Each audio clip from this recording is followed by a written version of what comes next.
Bonjour à toutes et à tous, bienvenue, c'est Smart Impact, l'émission de la transformation environnementale et sociétale de notre économie. Et voici le sommaire, c'est un grand entretien que je vous propose aujourd'hui avec Isabelle Spiegel, directrice de l'environnement et membre du COMEX de Vinci, géant mondial des concessions de l'énergie et de la construction présent dans plus de 120 pays. On va détailler ensemble les engagements, les actions de Vinci en matière de décarbonation de la mobilité, réduction de l'empreinte carbone du BTP, réemploi, recyclage, il y a beaucoup de thèmes. On verra aussi si les objectifs de zéro artificialisation nette sont réalistes. Et puis dans notre rubrique consacrée aux startups éco-responsables, vous découvrirez les cotons démaquillants réutilisables de Lilyskin. Voilà pour les titres, c'est le grand entretien et c'est tout de suite.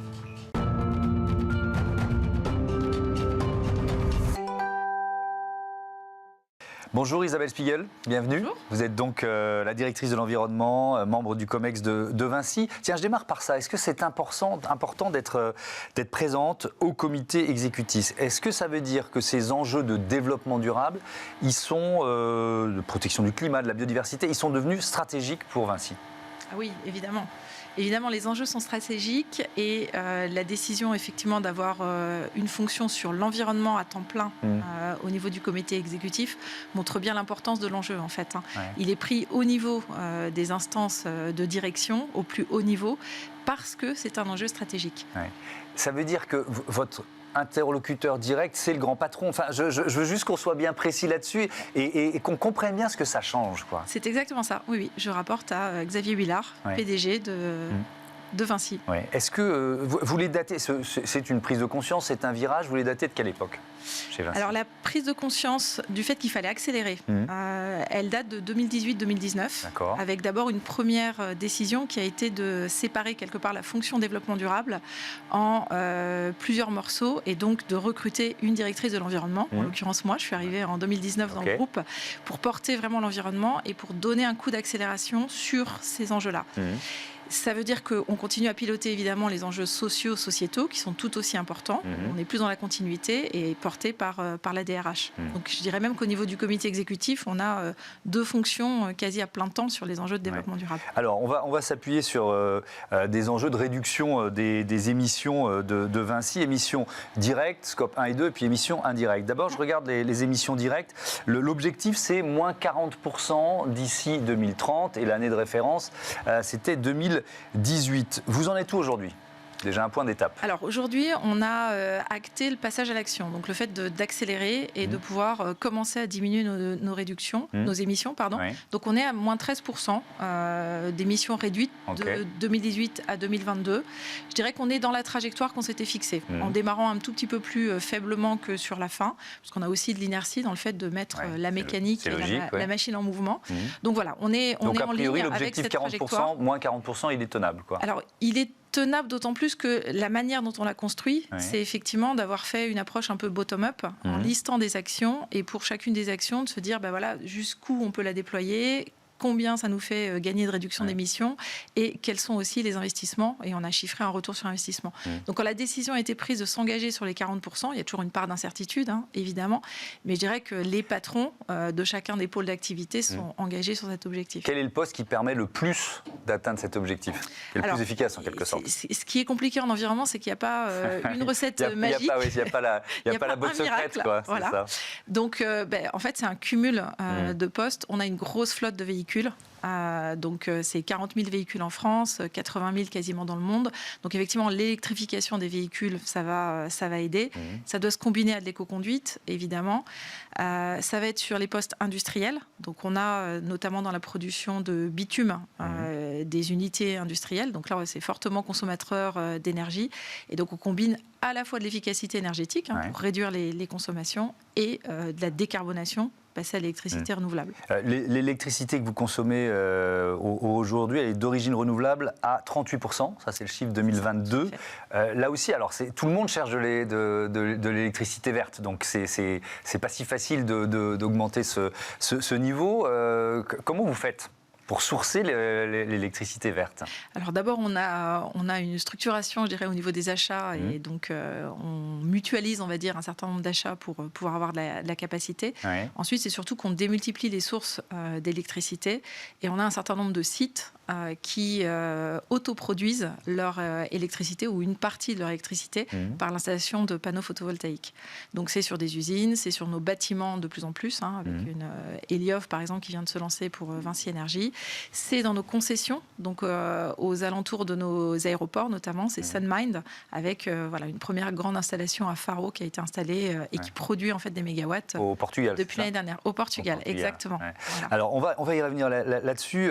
Je voudrais rester sur cette question de l'énergie renouvelable. Vinci vient de remporter un appel d'offres pour construire 3 plateformes offshore de conversion d'énergie éolienne. Je crois que c'est en Allemagne. Est-ce que c'est un tournant pour le groupe, ça ? Alors, le tournant pour le groupe, c'est effectivement d'aller beaucoup plus fortement dans le domaine de la concession d'énergie. Oui. Donc effectivement, on a des activités énergétiques depuis longtemps avec Vinci Énergie. Bien sûr, oui. On a racheté Cobra Industrial Services il y a 18 mois maintenant, qui a une capacité en fait de développement de grands projets dans le domaine de l'énergie et qu'on va garder effectivement en concession. Alors les grands projets, c'est effectivement des lignes à haute tension, c'est bien sûr de la production. Donc on a notre première aussi plateforme solaire qui va générer 600 mégawatts à Belmonte au Brésil qui arrive et qui va produire les premiers ce mois-ci. Et effectivement, ce sont des projets comme celui que vous avez cité, c'est-à-dire la conversion. C'est des plateformes énormes pour convertir le courant alternatif en courant continu. Oui, c'est-à-dire qu'il y a les éoliennes offshore, les éoliennes marines, c'est ça, et il faut ensuite une installation qui est, juste pour bien comprendre, qui est sur terre, qui est au sol. On ne parle pas de offshore, là, c'est ça, ou est-ce que c'est du offshore ? On a une partie qui est offshore, en fait, de conversion, effectivement, et donc qui nécessite... Alors c'est énorme, c'est vraiment des dizaines de tonnes d'installation, et qui, effectivement, convertit le courant alternatif en continu pour gagner de l'efficacité. C'est éviter la perte de trop grande quantité d'énergie dans le transport. Ouais. Je voudrais qu'on parle maintenant du scope 3, donc les émissions indirectes. Ça engage évidemment toute la chaîne de valeur, les sous-traitants, les clients. Là, l'objectif, c'est moins 20% d'ici 2030. Par rapport à 2019, il est un peu moins ambitieux que les scopes 1 et 2. On sait que c'est important d'être ambitieux sur le scope 3.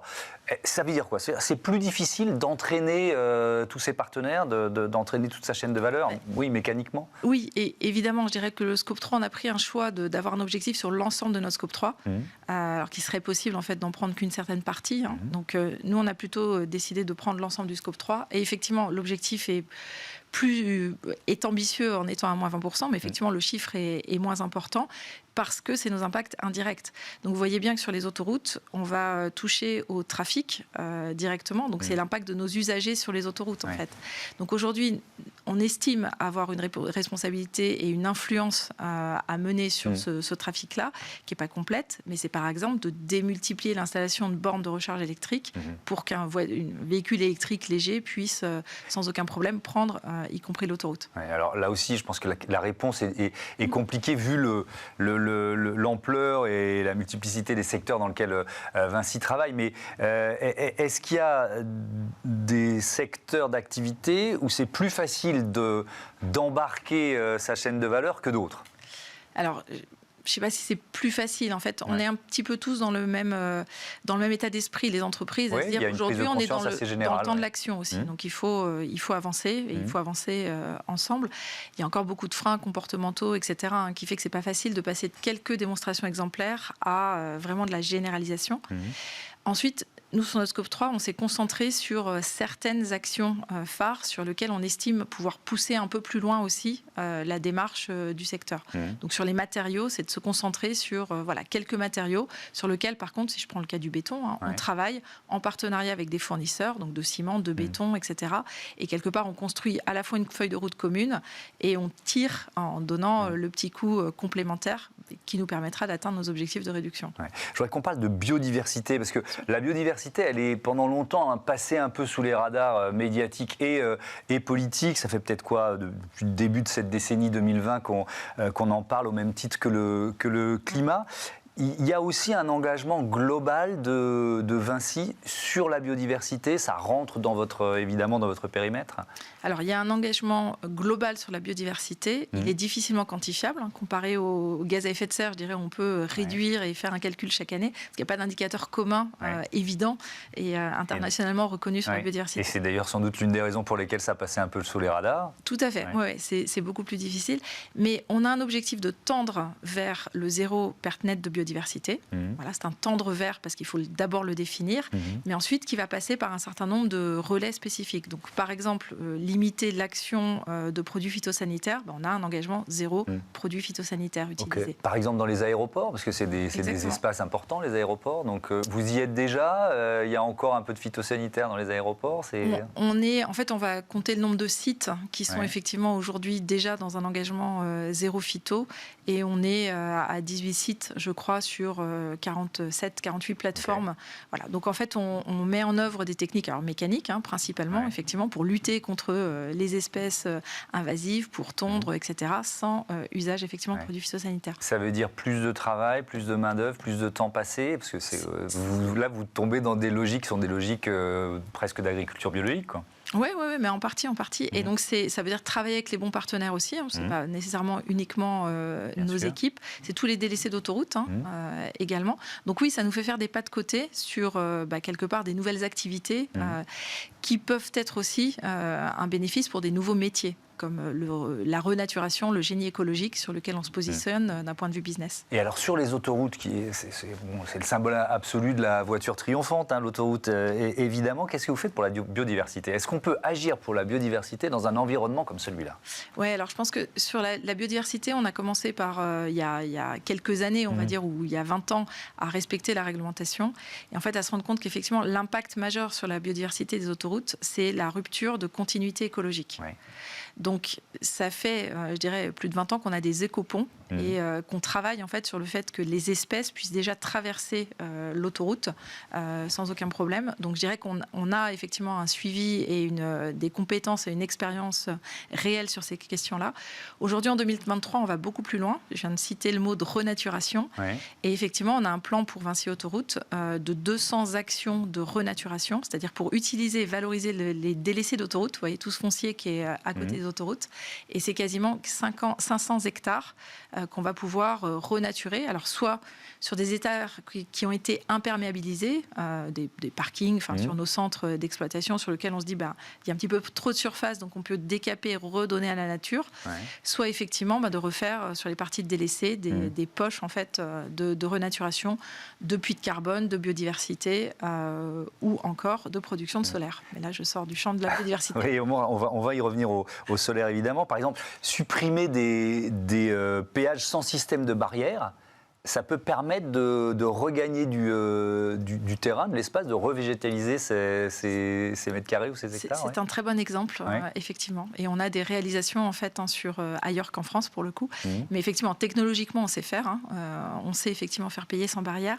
Qui a deux avantages, c'est de réduire la consommation liée à la réaccélération après l'arrêt en péage. Et puis effectivement, en plus de gagner de l'espace qu'on peut utiliser pour d'autres bénéfices. Alors, vous parliez des panneaux solaires. Et donc là, on va revenir aux aéroports parce qu'il y a aussi l'exemple de Lyon. Je crois que vous avez cité Faro au Portugal. Mais alors, à Lyon, c'est... Parce qu'un aéroport, c'est une emprise au sol qui est évidemment très, très importante. Donc, ça veut dire quel potentiel solaire, en fait ? Alors, au total, sur nos plateformes aéroportuaires, donc on a un peu plus d'une cinquantaine maintenant dans le groupe, on a 1 gigawatt de potentiel solaire en production, en fait, en capacité installée. Aux abords, effectivement, des aéroports. Et ce, en respectant toutes conditions de sécurité, je dirais, parce que c'est important. Donc, on a un plan, effectivement, de développement assez massif de cette nouvelle production solaire qui va pouvoir permettre, d'alimenter nos propres besoins, en partie, ceux de nos clients, mais également en partie d'être réinjectés sur le réseau. Et donc, Lyon-Saint-Exupéry, c'est effectivement un de nos pilotes aussi en France, qui cumule plusieurs solutions et innovations environnementales, puisqu'on a les panneaux solaires, on a l'hydrogène, sur lequel, en fait, ce sera notre plateforme expérimentale. Donc, aujourd'hui, on commence déjà à utiliser de l'hydrogène pour des besoins propres. à terme pour les besoins vraiment des autres opérateurs de la plateforme, et puis encore plus à terme pour mettre dans les avions. Alors justement, c'est une vraie question, parce que sur l'avenir de l'aviation, on en a déjà plusieurs fois parlé et débattu sur ce plateau.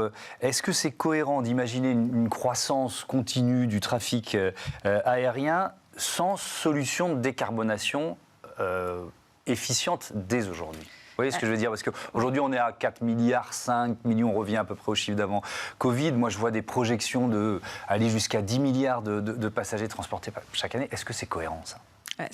Effectivement, le 100, c'est toute la clé dans votre question. Donc non, c'est pas cohérent. On a des limites physiques sur la planète. Ouais. Donc en termes de concentration de gaz à effet de serre, en termes de ressources naturelles disponibles, etc.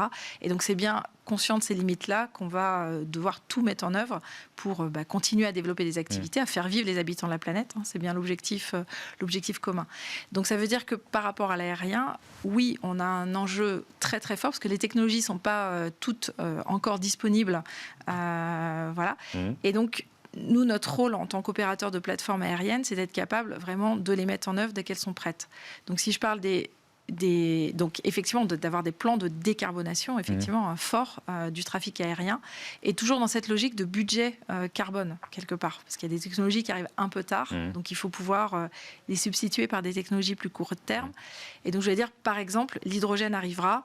En attendant, on peut se baser en partie sur des Sustainable Aviation Fuel qui sont à base de biocarburants, en fait, donc issus de déchets. Ouais. Alors, c'est pas pour toute la majorité. L'Europe vient d'augmenter les seuils utilisables, donc tout ça, c'est important. Et donc là, ça nous permet, nous, de dire, en fait, sur les plateformes aéroportuaires, on est déjà capable de distribuer ces carburants, puisque ça a été fait pour Glasgow, la COP26, ça a été fait à Clermont-Ferrand. Enfin, on a plusieurs aéroports aujourd'hui en France qui le proposent et qui le distribuent déjà. Ouais, après, on est dans un autre souci de production de ce carburant de synthèse qui peut pas répondre à la demande mondiale aujourd'hui. Bon, ça, c'est un autre débat qui est passionnant, mais je voudrais m'appuyer un peu sur cette newsletter. Vous publiez régulièrement sur LinkedIn une newsletter intitulée Le temps de l'action, et vous y dites notamment que les entreprises doivent s'appuyer sur les travaux du GIEC pour prendre les bonnes décisions.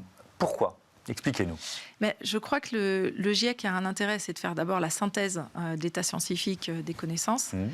Donc ça, je dirais qu'il y a des éléments qui ne sont pas nouveaux, mais par contre, on voit bien qu'il y a une urgence qui se fait de plus en plus sentir. Mais surtout, dans sa dernière synthèse, liste des actions assez claires par secteur sur les grandes orientations. Et moi, je retiens ce message-là, qu'il y a au moins 80% déjà des efforts qui peuvent être faits d'ici à 2030, je suis plutôt sur le moyen terme, avec des technologies qui sont aujourd'hui à disposition. Donc il faut à la fois continuer à préparer le futur, effectivement, et mettre en œuvre l'hydrogène de façon massive, etc., etc. Mais en même temps, il y a un tas de technologies qui sont déjà disponibles et qu'il faut vraiment s'atteler à déployer. Et aujourd'hui, c'est vraiment là, le temps 2023, c'est de dire... On est capable d'expérimenter, on a été capable de démontrer qu'on passait à l'action. Maintenant, il faut le massifier, en fait. Grâce à quoi? Au flux financier? Il faut que la finance s'y mette, parce que la finance, ce qu'on appelle la finance durable, la finance responsable, elle est encore ultra minoritaire aujourd'hui.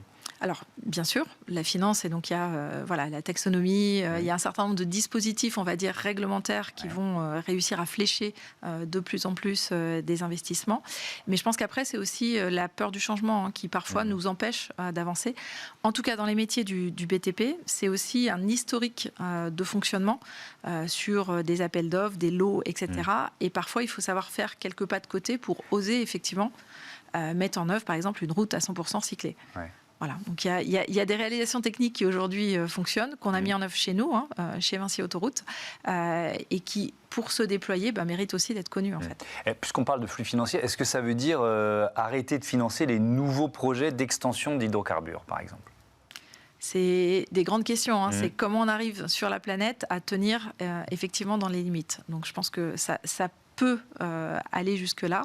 Et en tout cas, je pense que c'est vraiment les débats des COP là-dessus. Ce sera très intéressant d'entendre des pays producteurs de pétrole sur ces questions-là. Dans l'une de vos newsletters, vous parlez des thèmes d'atténuation et d'adaptation. L'atténuation au réchauffement, elle est encore possible. Mais c'est vrai que le gouvernement, alors c'est son rôle, quand on le voit, qui anticipe un possible scénario à plus 4 degrés, on peut se demander si le combat n'est pas déjà perdu. Vous voyez ce que je veux dire? Il y a un risque. Enfin, c'est le rôle d'un gouvernement et en même temps, ça peut nous faire baisser les bras. Comment vous analysez ça? Je pense qu'on a longtemps misé sur l'atténuation seule dans les pays européens, ce qui n'était pas forcément le cas de tous les pays sur la planète. Et aujourd'hui, on est déjà témoin et victime des conséquences du changement climatique. Il faut voir les vagues de chaleur, le stress hydrique, etc. Donc, effectivement, il est temps, et c'est vraiment du en même temps, c'est-à-dire qu'il faut continuer à faire tous les efforts possibles pour limiter, et donc ça c'est l'atténuation, donc pour limiter le changement climatique et ses effets, mais en même temps se préparer aussi sur le côté adaptation, puisqu'on va faire face, dans tous les cas, même si on coupait aujourd'hui toutes les émissions de gaz à effet de serre, le GIEC nous dit qu'il y a certains effets qui sont aujourd'hui irréversibles, donc il va falloir se préparer effectivement à de plus en plus d'événements climatiques extrêmes. Alors il y a un dernier thème qui est passionnant pour illustrer la complexité des défis environnementaux de notre époque, c'est le zéro artificialisation nette, volonté du gouvernement de réduire de 50% l'artificialisation des sols d'ici 2030 et d'arriver à ce zéro artificialisation nette en 2050. Est-ce que c'est réaliste? Parce qu'on voit en ce moment, alors peut-être que là je suis un peu court-termiste, mais il y a une demande de construction de logements qui est très importante, et puis à côté de ça on dit zéro artificialisation. Donc est-ce qu'il y a assez de friches industrielles dans les villes? Est-ce qu'on peut assez d'immeubles à rénover? Vous voyez ce que je veux dire? Est-ce que c'est tenable ça? Alors, on a décidé de tenter l'expérience chez Vinci Immobilier et d'en faire un objectif stratégique pour le promoteur immobilier du groupe et de prendre cet engagement de zéro artificialisation nette à l'horizon 2030. D'accord. Et donc, ça veut dire effectivement changer les modèles. Donc, on continue à produire, à vendre du logement, des bâtiments de bureaux, des résidences gérées, évidemment. Mais ça veut dire qu'on va se baser sur du recyclage urbain. Donc cet objectif n'est pas unique, il est doublé d'un deuxième objectif qui est de faire 50% du chiffre d'affaires au moins sur la base de recyclage urbain. Donc d'avoir accès effectivement à des friches, à des logements ou des immeubles vacants et obsolètes et qu'on va effectivement remettre dans le modèle économique. Et ça repose bien sûr sur le concept de renaturation aussi. Donc ça c'est votre engagement, mais je repose un peu la question, est-ce que c'est tenable quoi? Est-ce qu'il y a assez de friches industrielles ou d'immeubles à rénover? Oui, quand on regarde les volumes, en fait, en France, on a des friches industrielles pour le premier objectif de l'État qui est de diviser par 2 la partie étalement urbain. D'ici à 2030, oui, c'est à peu près grosso modo le nombre d'hectares disponibles. Ça veut dire que ça ne suffira pas. C'est qu'il faut chercher autre chose que les friches. Donc sans doute construire en montant un peu plus pour laisser de l'espace naturel. Enfin, je pense qu'il ne faut pas perdre de vue ça. C'est que effectivement, c'est pas à l'encontre du développement économique et de fournir les logements dont on a besoin en France, etc. Mais c'est de se dire le sol et l'espace naturel respectent un certain nombre de services écosystémiques, à commencer par le stockage carbone d'ailleurs, dont on ne peut pas se passer en fait. Merci beaucoup Isabelle Spiegel et à bientôt sur Bismart. On passe à notre rubrique Startup tout de suite, c'est Smart Ideas.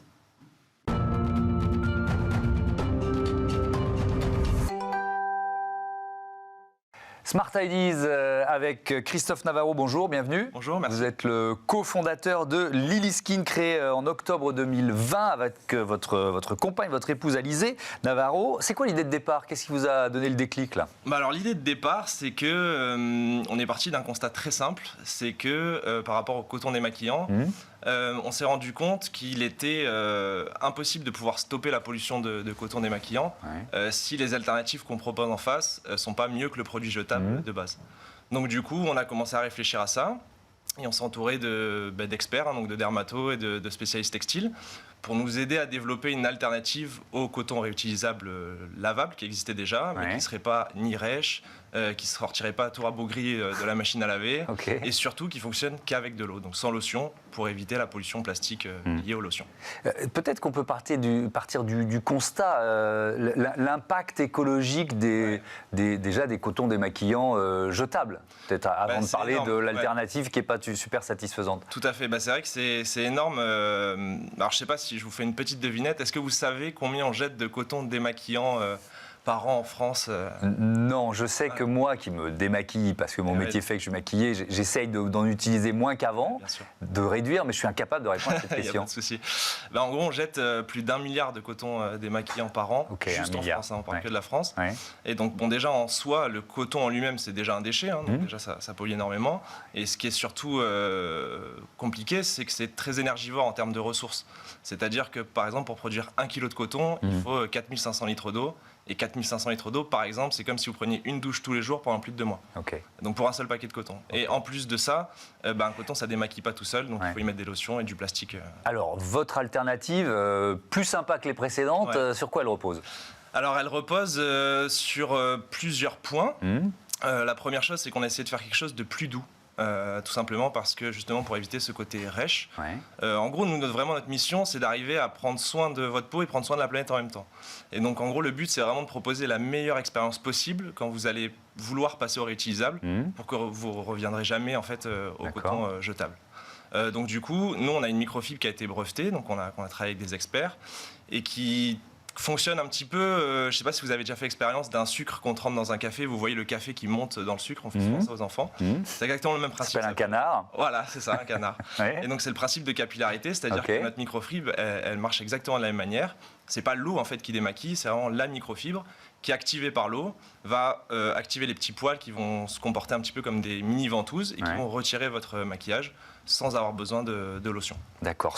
Donc on rajoute rien, on utilise juste de l'eau chaude, c'est ça. Et juste sur de le l'eau produit, chaude, il n'y a pas non plus de produits chimiques ou de choses rajoutées. Voilà. Et il est lavable ensuite, réutilisable. Tout à fait. Combien de fois? Vous l'avez, j'imagine, modélisé? Une boîte, c'est ça. Une boîte de 7 pads, donc on en propose un pour chaque jour de la semaine.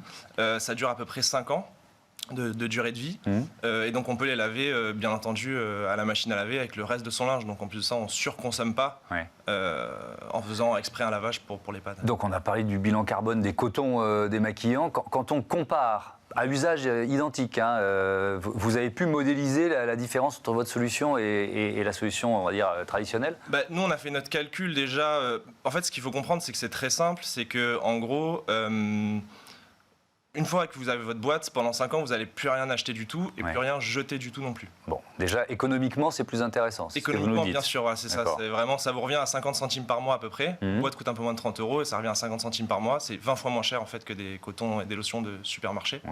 Et ensuite, nous, depuis le lancement, on a permis d'économiser plus de 9 millions de litres d'eau et 23 millions de tonnes de déchets. Et on est vraiment très content de ça. C'était vraiment notre mission principale, quoi. Et dernier mot, est-ce qu'il y a encore est-ce que c'est parfois difficile de convaincre? Parce que c'est un changement d'habitude. Ouais, complètement. C'est vrai que nous, on essaye. On a 2 missions vraiment par rapport à ça. C'est d'arriver à convaincre les gens de passer au réutilisable et surtout de leur proposer un produit, même s'ils sont sceptiques au départ, c'est de démaquiller avec de l'eau, on va réussir à les faire basculer dans l'idée. Donc on propose nous une garantie de 100 jours, satisfait ou remboursé. Donc c'est-à-dire que pendant 3 mois, vous pouvez les utiliser et nous les renvoyer. Et si ça ne vous va pas, on vous rembourse complètement sans vous poser de questions. Ça donne envie d'essayer. Merci Christophe Navarro et bon vent à Lily Skin. Voilà, c'est la fin de ce numéro de Smart Impact. Je voudrais remercier Louise Perrin à la programmation et à la production, assisté de Marie Billa, Héloïse Merlin au son et Mani Pezeschk, le réalisateur. Belle fin de journée à toutes et à tous sur Bismart, la chaîne des audacieuses et des audacieux. Salut!